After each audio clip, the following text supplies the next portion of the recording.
오늘 본문 말씀을 제목으로 한번 읽어볼까요? 시작. 저녁의 어두운 밤에 주신 분이엘의 축복입니다. 본문 말씀을 우리 창세기 32장 21절에서 31절까지 교독하겠습니다. 그 예물은 그의 앞서 보내고 그는 무리 가운데에서 밤을 지내다가 밤에 일어나 그 아내와 그 여종과 11아들을 인도하여 야곱 나루를 건널세. 그들을 인도하여 시내를 건너가게 하며 그의 소유도 건너가게 하고 야곱은 홀로 나갔더니 어떤 사람이 날이 새도록 야곱과 씨름하다가 자기가 야곱을 이기지 못함을 보고 그가 야곱의 허벅지 관절을 치매 야곱의 허벅지 관절이 그 사람과 씨름할 때에 어긋났더라. 그가 이르되 날이 새도하니 나로 가게 하라. 야곱이 이르되 당신이 내게 축복하지 아니하면 가게 하지 아니하겠나이다. 그 사람이 그에게 이르되 내 이름이 무엇이냐? 그가 이르되 야곱이니이다. 그가 이르되 내 이름을 다시는 야곱이라 부를 것이 아니고 이스라엘이라 부를 것이니 이는 내가 하나님과 이 사람들과 겨루어 이겼습니다. 야곱이 청하여 이르되 야곱 당신의 이름을 알려주소서. 그 사람이 이르되 어찌하여 내 이름을 묻느냐 하고 거기서 야곱에게 축복한지라. 그러므로 야곱이 그곳 이름을 분이엘이라 하였으니 그가 이르기를 내가 하나님과 대면하여 보았으나 내 생명이 보존되었다 하니라. 다 같이 그가 분이엘을 지낼 때에 해가 돋았고 그의 허벅다리로 말미암아 절었더라. 네. 이 스토리는 여러분이 다 아시는 야곱의 이야기예요. 야곱. 이 이야기의 앞 배경에는 야곱이 라반의 집에서 이제 20년의 종살이를 마치고 하나님께서 이제 네가 일어나 돌아가라 하라는 말씀을 하셔서 돌아오는 과정 속에서 그동안 야곱이 20년 동안 종살이를 하면서 얻게 되었던 그 수많은 가축들을 이제 데리고 돌아오는데 여러분이 잘 아시다시피 라반이 굉장히 인색한 사람이고 야곱을 20년 동안 10번이나 바꿨죠. 그 월급 받는 방법을 급료 받는 방법을 10번이나 바꿨어요. 점 있는 것이 네 것이 되리라 하면 아주 튼실한 그 양들이 낳는 새끼들이 전부 점 있는 게 돼. 그러니까 야곱이 너무 좋은 거 가져가는 것 같아서 또 바꿔. 그러면 또 이제 하얀 양이 또 양을 많이 낳게 되고 이렇게 해서 계속 이제 뺏어가는데 하나님이 그 라반의 탐욕 가운데 또 노동력을 탈취당하고 보상을 받지 못하는 야곱을 보호하셔서 이제 야곱의 큰 이제 재산을 이제 몰아주셨죠. 근데 그것은 그냥 그가 불로소득이 아니라 그가 최선을 다하여 일한 것에 대한 대가를 이제 찾아주신 거예요. 그럴지라도 못 가게 할 것 같아요. 왜냐하면 야곱이 성실하게 하는 사람이기 때문에. 그래서 이제 몰래 떠났어요. 몰래 떠났는데 어떻게 합니까? 라반이 막 추적해 오는 것이죠. 그랬을 때 하나님이 이제 그 라반의 마음을 바꿔주셔서 라반의 위험으로부터 이제 그 공격에서부터 빠져나오고 이제 화평 조약을 맺고 이제 돌아오고 있었어요. 그런 상황에서 이제 왜 이렇게 야곱이 모든 것을 다 이렇게 먼저 보내고 본인 혼자 남아서 밤에 이렇게 씨름을 해야 되는 상황이 됐을까를 알기 위해서는 32장 1절에서 20절 말씀을 우리가 좀 더 디테일하게 봐야 됩니다. 디테일하게. 그렇게 해서 이제 라반으로부터 이제 겨우겨우 벗어나서 라반의 영역에서 넘어왔어요. 이제 그래서 가나안 땅으로 이제 점점 가까이 가고 있는데 32장 1절에서 20절을 보면 어떤 스토리가 생겼는지 우리가 좀 보겠습니다. 1절에 야곱이 길을 가는데 하나님의 사자들이 그를 만난지라. 2절 자 그들을 볼 때 이르기를 이는 하나님의 군대라 하고 그 땅 이름을 마하나임이라 하였더라. 여기서 보면 야곱을 하나님이 가끔 영안을 열어주세요. 처음에 형하고 같이 이제 형과 아버지를 속여가지고 장자권을 탈취했죠. 불법 탈취했죠. 그 팥죽 한 그릇에 그러고 나서 아버지의 축복을 가로채고 도망갈 때 어떻게 해요? 빈들에서 잘 때 자다가 깨어보니 꿈에 뭘 봤어요? 하늘을 향해 있는 사닥다리를 보고 그 위로 천사들이 오르락 내리락 하는 거를 야곱이 보고 그곳을 베델이라고 얘기하고 거기서 기도하고 떠났죠. 하나님, 내가 지금 이렇게 갈 바를 모르고 떠나는데 하나님께서 내 생명을 지켜주시고 내가 무사히 이 땅에 돌아오게 하시면 내가 모든 소유의 10의 1조를 하나님께 드리겠나이다라고 서원을 하고 떠날 때 영안을 열어서 천사들을 봤는데 오늘 또 보는 거야. 지금 여기서 야곱이 길을 가는데 뭘 봤다? 천사들의 무리를 본 거예요. 야곱을 호위하고 있는. 그래서 야곱이 와, 이거는 하나님의 군대네. 이렇게 한 명의 천사가 아니라 천사의 무리들이 호위하고 있는 걸 본 거예요. 마하나임이라는 것은 하나님의 군대라는 뜻이에요. 히브리어로. 그래서 3절을 봅니다. 자, 3절. 야곱이 세일 땅 에돔들에 있는 형 에서에게로 자기보다 앞서 사자들을 보내며, 자, 여기 앞에 1절에 하나님의 사자들은 천사를 얘기하고 이 3절에는 뭐예요? 메신저, 자기의 종을 먼저 보낸 거예요. 사자들을 보내며 4절 뭐라고 얘기합니까? 그들에게 명령하여 이르되 너희는 내 주 에서에게 이같이 말하라. 주의 종 야곱이 이같이 말하기를 내가 라반과 함께 거주하며 지금까지 머물러 있었사오며 내게 소와 나귀와 양떼와 노비가 있으므로 사람을 보내어 내 주께 알리고 내 주께 은혜 받기를 원하나이다 하라 하였더니, 자, 여기서 야곱이 이제 너무 불안하니까 20년 동안 형과 연락도 없었고 자기가 도대체 갑자기 왜 나타났는지 형이 모를 것 같아요. 그런데 혹시 형의 재산이나 그런 것에 피해를 줄까 그렇게 생각할지도 모르니까 자기는 뭐예요? 자기 재산이 있다는 거죠. 내가 민폐 끼치러 오지 않았다 이 말이에요. 내 소유에 뭐가 있다? 소와 나귀와 양떼와 심지어 노비까지 있다는 거예요. 그러니까 그의 경제적인 그것에 내가 어떤 도움을 받으려 오는 게 아니다. 그리고 이제 다시 에서와 화목하게 되고 싶은 거죠. 그렇게 이제 전하라 그러고 사자들을 보낸 거예요. 보냈는데 6절을 읽습니다. 시작. 사자들이 야곱에게 돌아와 이르되 우리가 주인의 형 에서에게 이른즉 그가 400명을 거느리고 주인을 만나려고 오도이다. 이제 문제는 여기서 생긴 거죠. 가서 이렇게 얘기를 했는데 뭐 한 10명 데리고 오는 게 아니라 몇 명을 데리고 와요? 400명을 데리고 온다는 거예요. 당시에 도시국가에서 400명은 그 도시국가의 그 군대의 사이즈란 말이에요. 그 에서는 들 사람이라 사냥꾼이고 굉장히 진취적이고 그런 사람이었죠. 그래서 이 사람은 역시 그렇게 힘을 강조하고 힘을 믿고 그렇게 살아가고 있었던 것 같아요. 그러니까 자기 집에 가신이 400명이나 됐는데 그 400명을 다 끌고 온다는 거예요. 그러니 야곱 입장에서 볼 때 7절에 뭐가 나와요?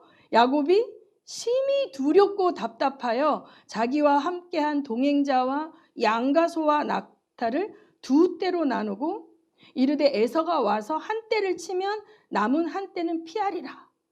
이제 분명히 400명이 오는 거는 나를 치러 오는 거다. 그러니 내가 다 잃을 수는 없다. 그래서 반으로 나눠서 반을 치는 동안에 나머지 반이 도망가겠다는 얘기예요.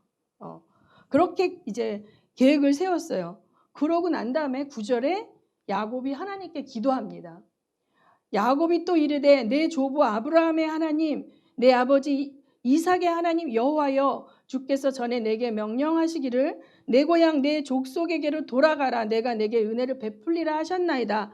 나는 주께서 주의 종에게 베푸신 모든 은총과 진실하심을 조금도 감당할 수 없사오니 내가 내 지팡이만 가지고 이 요단을 건넜더니 지금은 두 때나 이루었나이다. 내가 주께 간구하오니 내 형의 손에서 에서의 손에서 나를 건져내시옵소서. 내가 그를 두려워함은 그가 와서 나와 내 처자들을 칠까 겁이 나기 때문이이다. 주께서 말씀하시기를 내가 반드시 내게 은혜를 베풀어 내 씨로 바다에 셀 수 없는 모래와 같이 많게 하리라 하셨나이다. 이렇게 기도를 하는데, 자, 너무 두려운 거예요. 너무 두려운 거예요. 다 잃을 것 같은 거예요. 너무 두려우니까 하나님한테 막 간절히 기도하는데 어떻게 기도하냐면 굉장히 솔직하게 기도해요.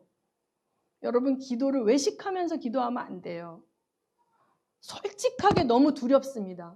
너무 두렵습니다. 심히 두렵습니다. 하나님 다 잃을 것 같습니다. 하나님 도와주세요. 하나님이 라반에게 있을 때 돌아가라고 하셔서 제가 돌아왔습니다. 그렇죠? 네가 내 고향 내 족속에게로 돌아가라. 내가 은혜를 베풀리라 하셔서 제가 돌아왔습니다. 자, 야곱이 돌아오게 된 게 자기가 돌아가야지 하고 돌아간 게 아니에요. 그래서 여러분이 하나님한테 기도할 때 당당하게 기도하려면 명령을 듣고 움직였을 때는 그 움직임의 근거가 주님께로부터 왔기 때문에 그렇게 기도할 수 있는 거예요. 그래서 주님이 가라고 그래서 내가 왔습니다. 그런데 형의 손에서 내가 다 죽을 것 같습니다. 나와 내 처자들까지 다 죽을 것 같습니다. 그런데 하나님이 옛날에 베델에서 말씀하시기를 내가 은혜를 베풀어서 너의 씨를 바다에 셀 수 없는 모래와 같이 되게 하겠다고 하셨습니다. 그러니 그 말씀의 근거에서 나를 살려주소서라고 기도하는 거예요. 자, 지금 주님은 여기서 응답하고 계신 게 아니라 침묵하고 계세요. 야곱이 혼자 기도하는 거예요. 주께서 말씀하시기를 내가 반드시 내게 은혜를 베풀어 내 씨로 바다에 셀 수 없는 모래와 같이 많게 하리라 하셨나이다. 이거는 지금이 아니에요. 야곱이 떠날 때 받았던 말씀이에요. 그 약속의 말씀을 붙들고 있지만 오늘 지금 여기 현실에서는 주님은 침묵하고 계신 거예요. 이럴 때 있죠. 우리가 깜깜한 어두운 밤을 지나는데 주님은 침묵하고 계실 때가 있죠. 내 지금 이 기도에 부르짖는 기도에 응답하고 계시지 않고 침묵하고 계실 때 있는데 야곱은 그 침묵하시는 하나님 앞에 어떻게 나갔냐면 과거에 하나님이 나에게 말씀하신 그 약속의 말씀을 붙들고 나갔어요. 아멘. 여러분도 이렇게 기도하시기 바랍니다. 자, 그러고 나서 13절을 보면 거기서 밤을 지냈어요. 하룻밤을 자고 그 소유 중에서 형 에서를 위하여 예물을 택하니 14절 읽습니다. 시작.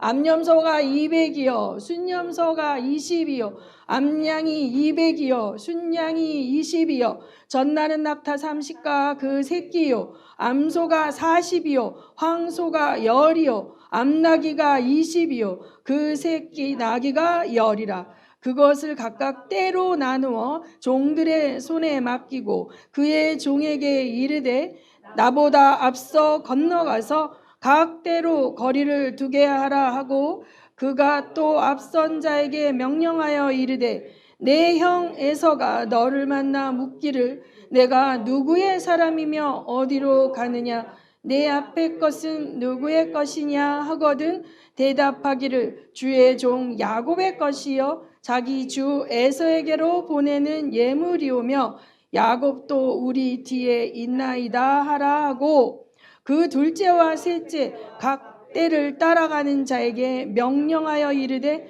너희도 에서를 만나거든 곧 이같이 그에게 말하고 또 너희는 말하기를 주의 종 야곱이 우리 뒤에 있다 하라 하니 이는 야곱이 말하기를 내가 내 앞에 보내는 예물로 형의 감정을 푼 후에 대면하면 형이 혹시 나를 받아주리라 함이었더라. 네, 여기서 야곱이 하나님께 기도했죠. 살려달라고 기도했는데 하나님 침묵하고 계시죠. 그냥 침묵하고 아무 음성을 듣지 못하고 밤을 지나고 난 다음에 야곱이 바로 액션을 취하는데 선물을 보내야 되겠다. 그렇게 해서 암염소와 순염소와 암양과 이걸 보내는데 때때로 나눠서 보내는 거야. 한 방에 보내는 게 아니라 하나 보내고 또 보내고 또 보내고 하면서 에서를 만나거든 우리 주의 종. 여기서 주의 종은 하나님의 종이 아니라 에서를 주라고 부르는 거예요. 기껏 하나님한테 주라고 불렀다가 눈 뜨고 현실로 돌아오니까 누가 주가 됐어? 에서가 주가 된 거야. 내 앞에 400명 데리고 쳐들어오는 에서에게 주의 종이라는. 에서가 주가 되고 자기가 종이 돼서 이 야곱이 이와 같이 예물을 드리니 부디부디 감정을 푸신 후에 나를 받아주소서 이렇게 하는 거예요. 여기서 이 에서는 야곱의 기억 속에 뇌물에 약해. 옛날에 팥죽 한 그릇 주니까 뭐야 해 하고 장자권 넘겼어. 자, 여기서 기도했어요. 야곱이 기도했어요. 하나님이 침묵했어요. 자, 뭐가 나옵니까? 내 방법이 나오는 거예요. 내가 옛날에 썼던 방법. 그것 때문에 집을 떠날 수밖에 없었고, 그것 때문에 이렇게 20년 동안 어려움을 겪을 수밖에 없었던 그 방법이 기도했는데 하나님이 침묵하시니까 뭐예요? 또 나와요. 그렇죠? 여기서 내가 예물로 형의 감정을 푼 후에 대면하면 형이 혹시 나를 받아주랴. 이 히브리어를, 그 히브리어는 되게 재밌는 언어예요. 그 그림 언어예요. 그래서 여호와께서 진노하시니라 이런 표현이 뭐냐면, 우리는 이렇게 의역해서 여호와께서 진노하시니라 이러는데 히브리어로 보면 여호와의 코에서 김이 나오니라 이렇게 표현하는 거예요. 여기서 내가 내 앞에 보내는 예물로 형의 감정을 푼 후에 풀리라 이렇게 했겠죠. 그럼 여기서 예물로 형의 감정을 풀다라는 말이 뭐냐면 나의 선물로 형의 얼굴을 덮어버리라. 그 얼굴을 뭐로 덮는데? 선물로, 뇌물로 완전 덮어버린다는 거예요. 야곱의 방법은 처음에는 도망가려고 그랬죠. 한 때와 두 때 나눠서 앞에 가는 걸 치는 동안에 자기는 도망가리라 했는데 아무래도 도망가다 다 죽을 것 같으니까 하나님한테 말씀을 붙들 기도해. 하나님, 나를 살려주세요. 나를 살려주세요. 하나님이 우리 집안을 모래와 같이, 바다의 모래와 같이 흥황케 하신다 했으니까 살려주세요 라고 기도하고 믿습니다 하고 그 다음에 어떻게 행해요? 옛날에 내가 했던 그대로 하는 거야. 막. 선물, 공세, 물질 줘. 돈 앞에 안 녹는 사람 없어. 그래서 자, 기도했습니다. 하나님 침묵하십니다. 야곱이 어떻게 행합니까? 옛날에 했던 그대로 행한다는 거예요. 이게 우리라는 거예요.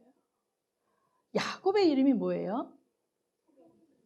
움켜쥐다라는 뜻도 있죠. 야곱은 날 때부터 움켜쥐고 나왔어. 누구를? 형의 뒤꿈치를. 왜 움켜졌어? 내가 1등 하려고. 내가 형보다 먼저 나가려고 움켜쥐고 있어요. 근데 야곱이 야복강, 지금 이제 다시 본문으로 돌아오면 이런 여기까지 한 다음에 다시 우리가 이제 본문이에요. 그 예물을 그의 앞에 보내고 그는 무리 가운데에서 밤을 지내다가 다 넘어갔어요. 밤에 일어나 두 아내와 두 종과 11아들을 인도하여 야복나루를 건너게 됐어요. 야복나루, 야복강. 그리고 다 건너갔어요. 그가 갖고 있는 모든 소유도 야복강을 건너갔어요. 그리고 혼자 남았어요. 왜 남았을까요? 왜 남았을 것 같아요? 기도하려고 남은 거예요. 뭔가 하나님 침묵하시잖아요. 답답한 거예요. 두려운 거예요. 하나님이 함께 하시리라는 라반의 가정 속에 있었을 때 하나님이 도우심이 있었지만 이제 형 앞에 왔어요. 코앞에 왔어요. 400명을 끌고 오고 있다라는 소식이 들리고 있어요. 그래서 자기의 처음의 방법은 도망가는 거. 근데 도망가다 다 죽을 것 같으니까 하나님께 간절히 기도하고 하나님이 과거에 주셨던 약속을 붙들고 하나님 앞에 막 주장하고 막 믿음을 주장하고 이런 기도를 했는데 침묵하셔. 그러니까 어떻게 한 때, 두 때, 세 때를 보내면서 선물로 그를 움직이려고 하는 야곱의 방법이 나왔어요. 그 밤에 야곱은 혼자 남은 이유는 아마 하나님께 기도하기 위해서 남았다고 저는 보거든요. 다 보냈어요. 근데 재밌는 게 히브리어는요. 언어 유희가 되게 강한 언어인데 이제 히브리어를 우리가 원문을 안 보니까 예를 들면 언어 유희는 이런 거예요. 간장 공장 공장장은 강 공장장이고 뭐 이런 거 있잖아요. 된장 공장 이런 것처럼 그런 게 어느 언어에나 있어요. 있죠. 중국에도 있죠. 뭐 마상 뭐 어쩌죠. 마라는 거 갖고 하는 그런 것처럼 저기 저 콩깍지는 깡콩깍지냐 안콩 이런 것처럼 여기서 야곱이라는 이름은 움켜쥐다라는 이름인데 야곱과 야복이라는 거는 자음 하나 차이예요.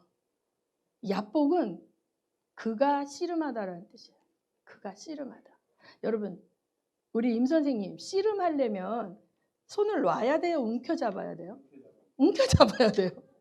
움켜잡아야 돼요. 지금 야곱이 야복강에서 움켜잡지 못하고 다 놨어요. 자기의 재산을 다 내보냈어요. 보냈어요. 야복나루로 건너보냈어요. 그 다음에 자기의 사랑하는 아내들도 건너보냈어요. 자기의 자식들도 건너보냈어요. 자기 손에서 어떻게? 다 놨어요. 다 넣었어요. 그런데 자기 혼자 남아서 하나님께 기도하려고 남았다고 봐요. 자기는 살려달라고. 그랬는데 갑자기 웬 사람이 나타나가고 대짜고짜 막 야곱에게 막 싸움을 거니까 깜깜한 가운데 야곱이 원치 않는 씨름을 하게 된 거야. 아마 자객이 왔다고 처음엔 생각했을 수도 있겠죠. 그러니까 이 씨름을 하는 가운데에서 내가 이걸 놓으면 얘가 날 죽일 수도 있잖아. 그러니 놓을 수 있어 없어? 못 놓죠. 놓으면 죽으니까. 지금 다 났어요. 재산도 놓고 자식도 놓고 사랑하는 아내도 낳는데 하나님이 어떤 장면을 연출하시냐면 절대 못 놓는, 놓으면 즉시 죽을 것 같은 두려움에 움켜잡는데 어떤 사람을 움켜잡고 씨름을 하는 상황을 연출하셨어요. 야복나루에서 그가 씨름했어. 그가 씨름한다라는 이름의 그 강에서 그가 씨름하고 있는 거야 지금. 근데 그의 이름처럼 움켜잡고 씨름하고 있어. 그 사람과 씨름하면서 힘이 딸려. 그러니까 이게 씨름이 오래 가려면 뭐예요? 임 선생님? 서로 힘이 막상 막하면 이게 빨리 끝나지 않고 계속 움켜잡고 있잖아요. 밤새도록 서로 움켜잡고 있는 거예요. 레슬링도 마찬가지예요. 누가 하나 힘이 세면 확 끝나는데 이 막상막하인 사람과 밤새도록 움켜잡고 있는 거예요. 그런데 상대편이 막판에 어떻게 했어요? 환도뼈를 확 쳐버리니까 너무 아파, 너무 놀래서 손을 확 놓으니까 어떻게 됐어요? 야곱이 이제 이긴 거예요? 진 거예요? 진 거죠. 근데 그 사람이 갈라 그러는데 또 바짓가랑이를 움켜잡고 그냥 가면 안 된다. 나를 축복해주고 가라. 막 이렇게 매달리는 야곱이 마지막에 붙들었는데 그가 뭐라 그래요? 27절에 그가 이르되 날이 세려하니 나로 가게 하라. 야곱이 이르되 당신이 내게 축복하지 아니하면 가게 하지 아니하겠나이다. 그 사람이 이르되 네 이름이 무엇이냐? 야곱입니다. 그랬더니 이제 너의 이름을 뭐라? 이스라엘이라 하라. 이름이 바뀌어. 야곱이 처음에는 무슨 자객이 왔나 뭐가 왔나 하고 막 씨름을 하는데 이 밤새도록 씨름을 하면서 야곱이 알았겠죠. 아, 이것은 사람이 아니다. 그래서 축복해달라고 매달리는 거예요. 당신이 나를 축복해달라. 당신이 나를 축복해달라. 그러니까 이름을 물어봐요. 이름이 뭐예요? 야곱입니다. 움켜쥐는 자입니다. 사기꾼입니다. 탈취하는 자입니다. 도둑놈입니다. 형의 장자권을 빼앗은 그러한 도둑놈입니다. 형의 장자권을 탈취하는 자입니다. 움켜쥐는 자입니다. 저기 이름이 그 뜻이라니까. 자기는 야곱입니다라고 얘기했는데 이름 뜻이 그 뜻이야. 그랬더니 이 사람이 이름을 뭘로 바꿔줬어요? 이스라엘으로 바꿔줬어요. 이스라엘로. 이스라엘은 뭐예요? 하나님과 겨루어 이기었다라는 거야. 그러면 하나님이 너를 인정했다. 하나님이 베델에서 약속한 그것을 붙들고 축복을 매달리는 너에게 하나님이 축복하시겠다는 거예요. 그 언약의 약속을 이루시겠다는 거예요. 그래서 야곱의 이름이 이제는 이스라엘이 된 거예요. 이스라엘. 그러고 해가 돋았어요. 그 사람은 떠났어요. 그 사람 자기 이름 말해주지 않았어요. 자, 구약의 이 배경 속에서, 문화적 배경 속에서 이름을 바꿔준다는 거는 주권적 통치자를 말해요. 아브라함의 이름을 아브라함이라고 바꿔주고 사레의 이름을 사라라고 바꿔줬죠. 또 예수님도 베드로에게 이름을 지어주고. 그런데 당신 이름이 무엇입니까? 알 거 없어. 대답 안 해. 그건 내 마음이야. 내가 가르쳐줄 수도 있고 안 가르쳐줄 수도 있어. 이 사람 이름 안 가르쳐주고 떠났어요. 그런데 야곱이 알았죠? 아, 하나님이었다. 하나님 당신이 직접 온 것이 수도 있고 막 이게 말이 많아요. 유대의 이 사고로서는 영신 하나님이 사람과 육탄전을 벌인다는 게 말이 안 되니까 천사의 몸을 입어서 왔을 것이다 하는데 결론은 뭐냐면 하나님 쪽에서 온 영이에요. 하나님 쪽에서 오는 인격적인 존재가 온 이유는 야곱에 움켜쥐는 거를 포기할 수밖에 없는 상황을 만들고 한계 상황을 만들고 야곱의 이름을 바꿔주는 씨름판을 벌리러 왔어요. 이 씨름판에서 야곱은 고백을 합니다. 분이엘, 하나님의 얼굴을 배웠다. 그래서 자, 야곱이 그 움켜쥐는 야곱이 평생 움켜진 거를 다 내려놓고 마지막 붙잡은 건 하나님 뒷다리. 마지막 붙잡은 건 하나님 뒷다리. 그 결과 자기는 평생 장애인이 돼서 절뚝거리면서 걷게 되었는데 그의 고백은 내가 하나님을 만났다. 내가 하나님을 경험했다. 내가 하나님의 얼굴을 배웠다라는 분이엘의 축복이었습니다. 할렐루야. 여러분, 그래서 이제 에서를 만났을 때 이제 에서는 뭐예요? 400명을 여전히 끌고 오고 있었지만 하나님이 그 마음을 바꿔주셨다고 봐요. 400명을 끌고 오는 건 상식적이지 않거든요. 근데 여기서 여종과 그의 자식들을 먼저 보내요. 여기도 야곱이 분이엘의 축복을 받고 그 다음에 이름이 이스라엘로 변했지만 여전히 야곱의 기질, 자식이 12이고 와이프가 4명이죠. 근데 2명은 뭐예요? 여종이죠. 씨바지죠. 여종들과 자식을 먼저 보내요. 그 다음에 레와와 자식을 보내. 그 다음에 자기가 가장 사랑하는 라헬과 요셉은 자기 가장 늦게 보내는 거. 여전히 못 믿는 거야. 한편은 하나님이 이렇게 해서 분이엘이라고 축복했지만 만에 하나 에서가 또 공격을 하면 마지막까지 내 옆에 있어야 되는 건 누구야? 라헬과 요셉이야. 이 혼적 자아의 평생 살아왔던 방식이라는 거는 정말 하나님의 언약 아래 있는 백성들에게서도 절대 쉽게 물러가지 않아요. 그냥 우리가 신경 안 쓰고 살면 그냥 그 자아로 살게 돼요. 그래서 계속 7번 몸을 굽혀 형 에서에게 가까이 가서 에서 화해하고 소개하고 그리고 예물을 받으시라 그랬더니 됐다 하면서 다 가져갔어요. 그래서 다 가져갔어요. 자, 그래서 이 스토리 속에서 저는 이 스토리를 하나님이 주시면서 올 한 해를 돌아보면서 우리를 한번 보기를 원하고요. 개인도 마찬가지지만 야곱은 이스라엘이 됐죠. 야곱의 이름이 이스라엘이 됐는데 항상 구약에서 사람의 이름이 민족의 이름이 돼요. 그러니까 이스라엘은 야곱이라는 한 개인의 이름이었지만 그로부터 나온 야곱의 후손을 이스라엘 민족이라 그러죠. 이스라엘 민족이라 그래요. 자, 그래서 아브라함의 후손인 이스라엘의 믿음의 후손은 교회입니다. 우리예요, 우리. 육적인 후손은 유대인이지만 하나님 예수 그리스도께서 오셔서 예수 그리스도를 머리로 하고 유대인과 이방인이 하나가 되는 교회라는 예수 그리스도의 몸을 만들으셨어요. 예수님의 초림 사역 가운데 탄생된 게 뭡니까? 이방인과 유대인이 하나 되는 교회예요. 예수님이 오시기 전에는 어떤 교회예요? 아브라함의 혈통, 육적 자손, 그 핏줄, 그 유대인의 DNA로 만들어진 이스라엘이었다면 예수 그리스도로 말미암아 생겨난 이 교회는 영적 DNA가 같은 예수 그리스도를 머리로 하는 한 몸이 된 공동체가 영적 이스라엘이죠. 그렇죠?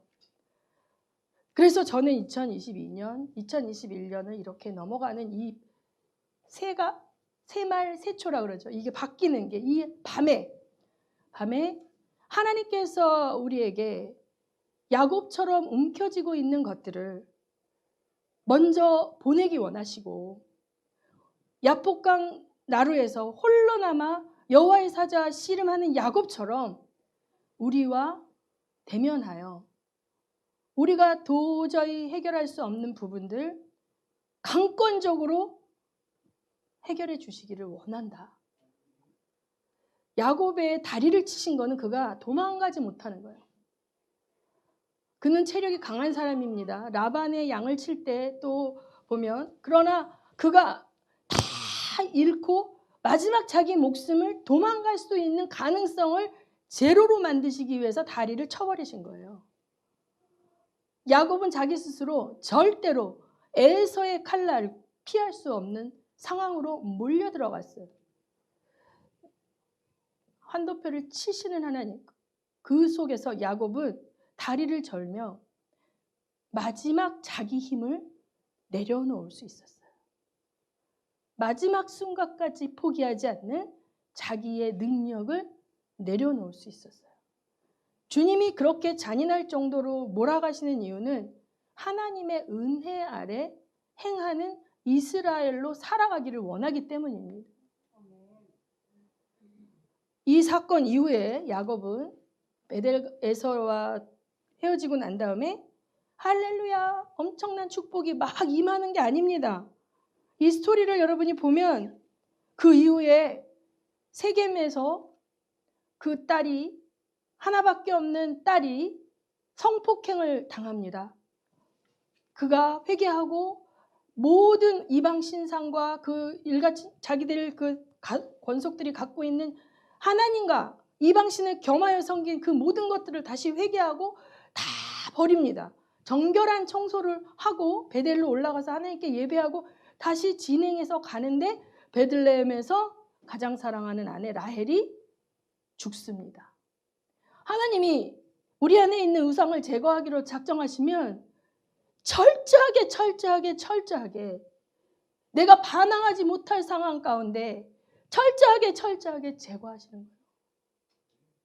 야곱이 환도뼈가 부러지지 않았다면 아이씨 나 돌아갈래 할 수도 있었을 텐데 돌아가면 라반이 있습니다. 앞에 가면 에서가 있습니다. 그 와중에 자기 딸은 성폭행을 당하고 자기의 가장 사랑하는 눈에 넣어도 안 아픈 라헬은 아기를 낳다 죽습니다. 하나님의 백성으로 산다는 것, 이스라엘로 산다는 것, 만사 형통이 절대 아닙니다. 만사 형통을 얘기하는 것은 거짓말이에요. 여러분, 거짓 선지자들의 이야기예요. 성경은 그렇게 얘기하지 않아요. 하나님의 백성을 잡아먹으려고 둘러싸는 어두움이 언제나 있습니다. 그런데 우리가 이기는 것은 하나님의 도움과 하나님의 천사들의 도움과 우리의 믿음 때문인 것이죠. 환경에서 내가 의지하고 있는 어떤 것들을 움켜잡지 못하게 하시는 하나님의 은혜를 분이엘의 은혜라고 여러분 이해하시기 바랍니다. 지금은 어두운 밤의 시대예요. 다니엘서에 나오는 마지막 짐승의 시대가 저는 도래했다고 보고요. 배교의 시대가 도래했다고 봅니다. 왜 하나님께서 2021년 12월 마지막 주에 왜 분이엘의 말씀을 우리에게 주셨을까? 제가 생각을 하면서 하나님께 기도하며 물었을 때 주님께서 이제 베드로후서 2장 본문을 저에게 허락해 주셨어요. 우리 한번 읽어볼까요? 베드로후서 2장 1절 제가 먼저 읽습니다. 그러나 백성 가운데 또한 거짓 선지자들이 일어났었나니 이와 같이 너희 중에도 거짓 선생들이 있으리라. 그들은 멸망하게 할 이단을 가만히 끌어들여 자기들을 사신주를 부인하고 임박한 멸망을 스스로 취하는 자들이라.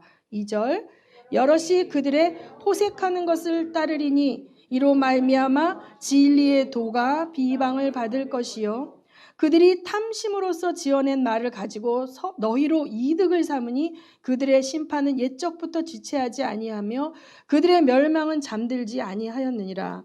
하나님이 범죄한 천사들을 용서하지 아니하시고 지옥에 던져 어두운 무덤위에 두어 심판 때까지 지키게 하셨으며 옛 세상을 용서하지 아니하시고 오직 의를 전파하는 노아와 그 7 식구를 보존하시고 경건하지 아니한 자들의 세상에 홍수를 내리셨으며 소돔과 고모라 성을 멸망하기로 정하여 죄가 되게 하사 후세에 경건하지 아니할 자들에게 본을 삼으셨으며 무법한 자들의 음란한 행실로 말미암아 고통당하는 의로운 롯을 건지셨으니 이는 이 의인이 그들 중에 거하여 날마다 저 불법한 행실을 보고 들음으로 그 의로운 심령이 상하니라.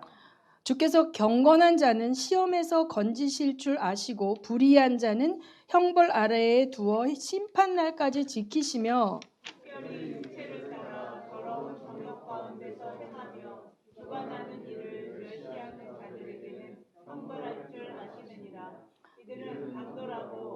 비방하며 떨지 않고 영광 있는 자들을 비방하거니와 더 큰 힘과 능력을 가진 천사들도 주 앞에서 그들을 거슬러 비방하는 고발을 하지 아니하느니라. 그러나 이 사람들은 본래 잡혀 죽기 위하여 난 이상 없는 짐승 같아서 그 알지 못하는 것을 비방하고 그들의 멸망 가운데서 멸망을 당하며 불의의 값으로 불의를 당하며 낮에 즐기고 노는 것을 기쁘게 여기는 자들이니 점과 흠이라. 너희와 함께 연회할 때에 그들의 속임수로 즐기고 놀며 음식이 가득한 눈을 가지고 범죄하기를 그치지 아니하고 굳세지 못한 영혼들을 유혹하며 탐욕에 연단된 마음을 가진 자들이니 저주의 자식이라. 네, 굳세지 못한 영혼들을 유혹한대요. 탐욕에 물든 그 마음을 가지고 굳세지 못한 영혼들을 유혹한다는 거죠.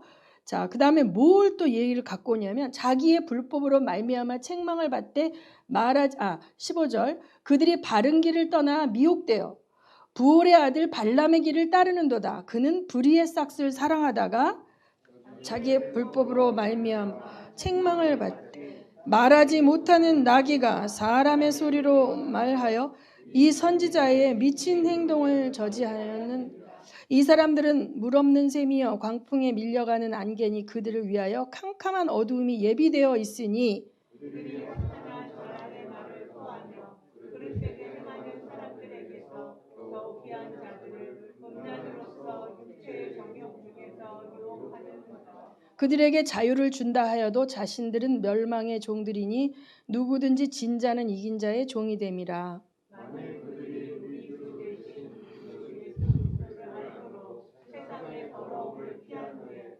다시 그 중에 얽매이고 지치면 그 나는 형편이 처음보다 더 심하리니 다 같이 의의 도를 안 후에 받은 거룩한 명령을 저버리는 것보다 알지 못하는 것이 도리어 그들에게 나으리라. 네.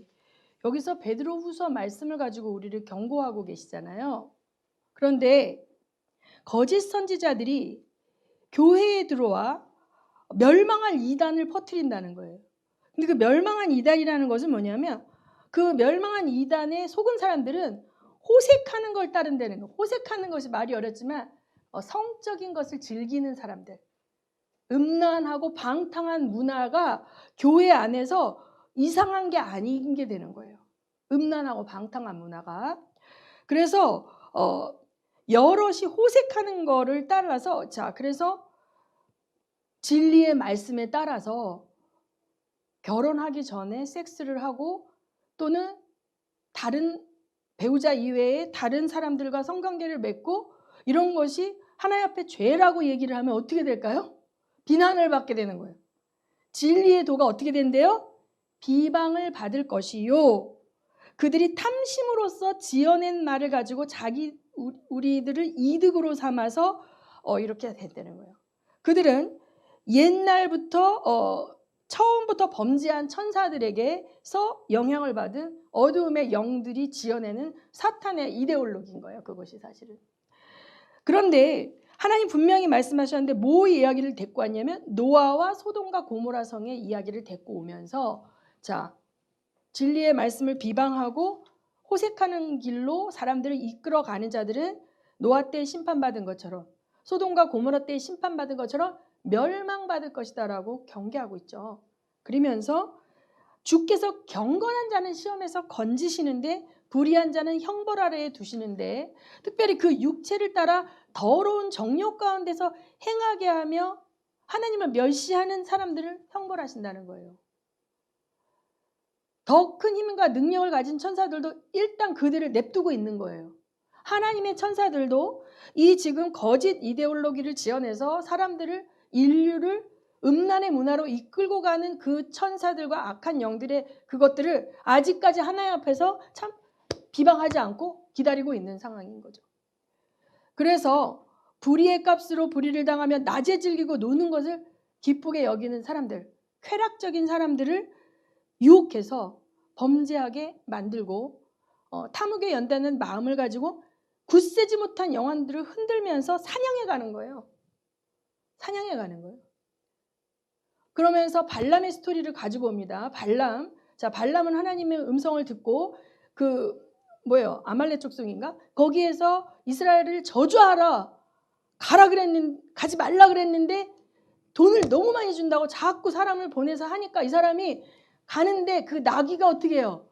안 가니까 나귀를 채찍을 하니까 하나님 나귀의 입을 열어가지고 내가 평생 당신한테 불순종한 적이 없는데 당신이 가지 말아야 될 길을 가니까 내가 이런 거 아닙니까? 라고 얘기를 하면서 자, 마지막 칼든 여호와의 천사가 서 있는 그 길을 결국은 가죠. 가서 이스라엘을 저주하려고 할 때 하나님께서 그 입을 축복으로 바꿔버리죠. 축복으로 바꿔버렸는데 이 나중에 민수기에 보면 이 사람이 결국은 어떤 계략을 주냐면 유대인 남자들에게 잔치에 초대해라. 그래서 아말렉 족속의 우상을 섬기는 잔치에 유대 남자들이 다 온 거예요. 당시 가나안 우상을 섬기는 잔치는 섹스 파티라 그랬잖아요. 제가 거기서 여자들을 하나씩 차고 완전 신나게 쾌락을 즐기는데 심지어 어떤 사람은 여자를 데리고 이스라엘의 장막까지 와가지고 자기 텐트 안에서 섹스를 하다가 꼬챙이에 꼬지로 죽었어. 누가 죽였어요? 비느하스가 죽였잖아요. 자, 마지막 마귀의 유혹은 뭡니까? 음란 앞에 무너뜨리는 거예요. 거룩한 백성을. 이것이 나는 절대 그러지 않아. 이렇게 생각하면 안 되고 지금 전체 이 세상을 주관하는 어두움의 영들이 악마의 메시지, 사탄의 이데올로기를 만들어내고 있어요. 뭘 만드냐면 얘네들은 목적은 두 가지예요. 하나님이 만드신 가정을 파괴하고 하나님이 만드신 교회를 파괴하는 거예요. 하나님의 백성들은 가정에 속해 있고 그 다음에 교회 공동체에 속해 있죠.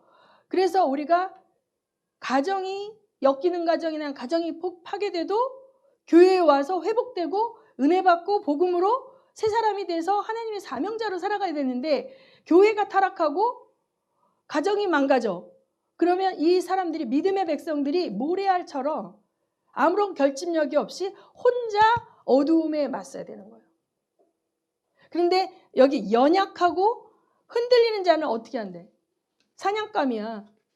그 말씀에 보면 굳세지 못한 영혼들을 타겟으로 삼아서 계속 유혹하고 미혹한다는 거죠. 마침내 죄를 저지를 수밖에 없도록. 왜 이들은 가정과 교회를 이렇게 집요하게 공격할까요? 그럼 가정 공격 안 하는 것 같은데, 교회 공격 안 하는 것 같은데, 자, 교회를 공격하는 이 사단의 이데올로기 중에 가장 중요한 것은 뭐냐면 다원주의입니다. 꼭 예수만 믿어야 구원을 받아? 다른 종교에도 구원이 있어. 이미 크리스찬들 신학교 안에 이미 어떤 교단의 목사님들은 다른 종교에도 구원을 있다고 선포합니다. 그게 라테란 종교회인가 뭐 하여튼 그래서 WCC 안에도 타 종교도 그 종교를 열심히 믿으면 구원이 있다. 산꼭대기에 올라가는 길은 꼭 한 길만 있는 게 아니라 여러 갈래의 길이 있다라고 주장하면서 예수 이외에도 구원은 있다라고 얘기하면 뭐가 허물어집니까? 교회가 허물어지는 거예요. 그렇죠? 그 다음에 두 번째 가정을 허무는 것은 젠더 이데올로기입니다. 성평등. 처음에는 남녀 차별의 시대였어요. 가부장적 시대에. 그래서 여성들이 어려움이 있었어요. 근데 남녀 차별의 시대에서 남녀 평등이라고 얘기를 하다가 어느 단계가 되니까 양성평등이라고 얘기를 하다가 지금은 양성평등이 아니라 성평등이라고 얘기해요. 양성은 뭐예요? 남성과 여성이에요. 근데 여기서 양을 빼버리면 성평등이 돼요. 그러면 성은 두 개가 아니라 다양할 수 있다는 거예요. 여러 성이 있을 수 있다는 거예요. 아침에 여자였다가 저녁에 남자가 될 수도 있고. 태어나기는 여성의 몸을 입고 태어났는데 정신은 남자기 때문에 나는 남자야. 그러니까 여성도 아니고 남성도 아닌 성을 인정하는 것이 성평등이에요. 젠더 이데올로기예요. 이 젠더는 사회학적 성입니다. 생물학적 성이 아니에요. 모든 동물 또 사람도 육신을 입고 태어나기 때문에 생물학적 성을 가지고 태어나잖아요. 근데 이 생물학적 성을 없애겠다는 거예요. 사회학적 성으로 대처하겠다는 이데올로기예요. 이 이데올로기는 하나님의 창조를 거부하는 거예요. 하나님 나 여자로 지었지만 나 남자로 살 거야. 나 돈 모아서 성전환 수술하고 계속 남성 호르몬을 맞으면서 나 남자로 살 거야. 나는 그럴 권리가 있어. 자, 인간에게 하나님께서 자유를 주셨는데 그 자유는 하나님의 창조 섭리 아래서의 자유인데 지금 이 악마의 이데올로기는 그 하나님의 창조 섭리를 반항하고 내가 그걸 엎어내는 자유를 누리겠다는 게 이게 그거예요. 그래서 이 성평등과 성의 자유, 젠더의 자유를 주장하는 이데올로기를 헌법에 넣으려고 엄청나게 노력을 해요. 각 나라에서. 자, 유럽은 이미 다 집어넣습니다. 미국은 연방국가이기 때문에 50개 주가 어떠한 걸 선택하냐에 따라서 집어넣은 주도 있고 지키고 있는 주도 있죠. 근데 대한민국은 지금 보수정당과 진보정당이 다 차별금지법을 가지고 이제 지금 하고 있는데 반대하는 건 교회들밖에 없어요. 근데 지금 가장 지지율이 높이 나오는 후보도 차별금지법에 대해서 긍정적으로 얘기를 해요. 왜? 그래야 표를 주니까. 매스컴에서 계속 그걸 떠드니까. 그게 대세니까. 그래서 여기서 이제 차별금지법이 들어오면 지금도 우리가 어떤 그런 동성애자나 혹은 게이나 레즈비언이나 이런 사람들을 이제는 옛날처럼 이렇게 하지 못하죠. 그들이 커밍아웃 했을 때도 그들이 사회활동을 할 때 아무런 어떤 제약을 주면 오히려 거꾸로 문제가 되는 사회가 됐죠. 그런데 거꾸로 전체주의 사회가 되는 거야. 그게 틀렸다고 말할 자유를 뺏어가겠다는 거지. 그건 아니야. 성경적으로 옳지 않아. 그렇게 되면 범죄자가 되는 법을 만들면 자유가 상실되는 거예요. 반대할 자유를 상실시키는 거예요. 자, 그래서 하나님을 반역하는 반역의 밤이라고 제가 얘기한 거예요. 지금은 깊은 어두움에 여러분 유럽의 국가들은요. 웬만하면 십자가가 들어있어요.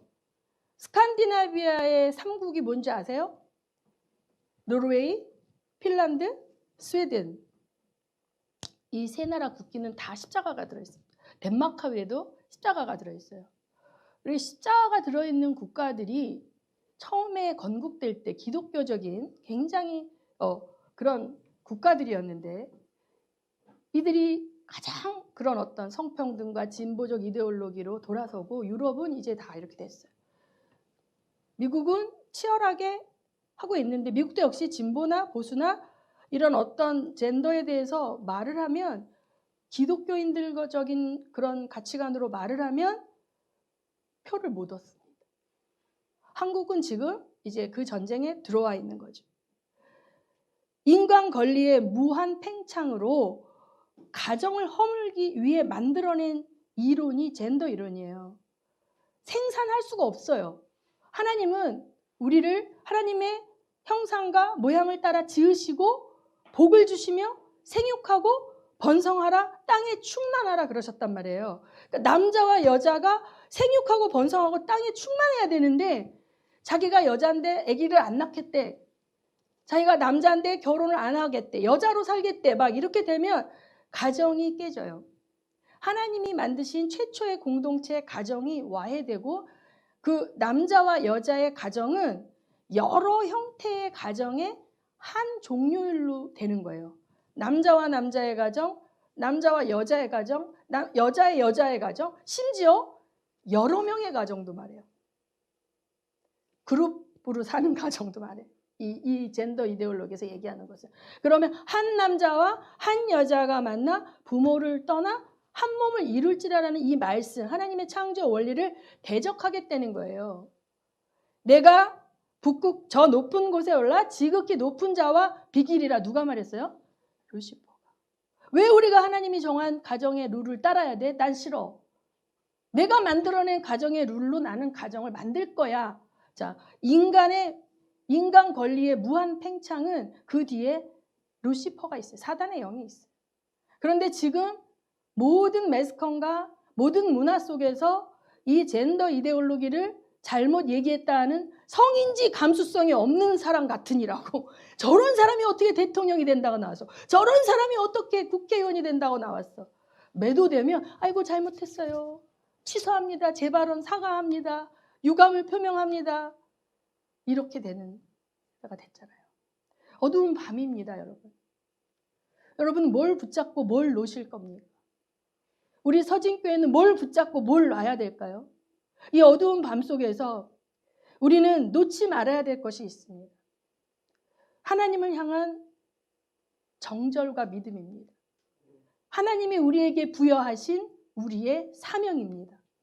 우리 서진교회가 존재하는 것은 우리가 여기에서 치유받고 위로받고 영적 공동체를 이루고 행복한 거 맞습니다. 그건데 그거 옵션이에요. 서진교회는 왜 하나님께서 세우셨습니까? 복음 들고 서진하라고 세웠습니다. 복음 들고 서진하라고 세웠습니다. 우리가 가야 할 곳은 철저하게 어두움에 장악되어 있는 땅입니다. 야곱처럼 뇌물을 써서 에서를 설득할 수 있는 땅이 아니에요. 씨름해야 되는 땅입니다. 내가 이 씨름의 삿발을 놓는 순간 저 사람의 칼이 나를 목을 칠 수도 있는 거예요. 나의 영적 권세를 가지고 하나님이 나에게 부여하신 분이엘의 축복만을 가지고 어둠의 밤에 우리가 서야 하겠습니다. 아멘. 이 시간에 기도하겠습니다. 새해가 밝아와도 영적인 시계는 어둡습니다. 예수 그리스도가 오시는 시간이 12시라고 한다면 지금은 이미 11시를 넘은 시점 같습니다. 이제 나는 무엇을 붙들고 무엇을 놓아보낼 것인가? 야곱이 이스라엘 된 것처럼 끝까지 하나님을 손에서 놓지 않을 때 우리들은 영적 이스라엘의 사명을 감당할 수 있을 줄 믿습니다. 이 시간에 2022년 하나님 야곱으로 살지 말게 하시고 이스라엘로 살 수 있도록 저희들을 불쌍히 여겨 달라고 통성으로 기도하시겠습니다. 기도합니다.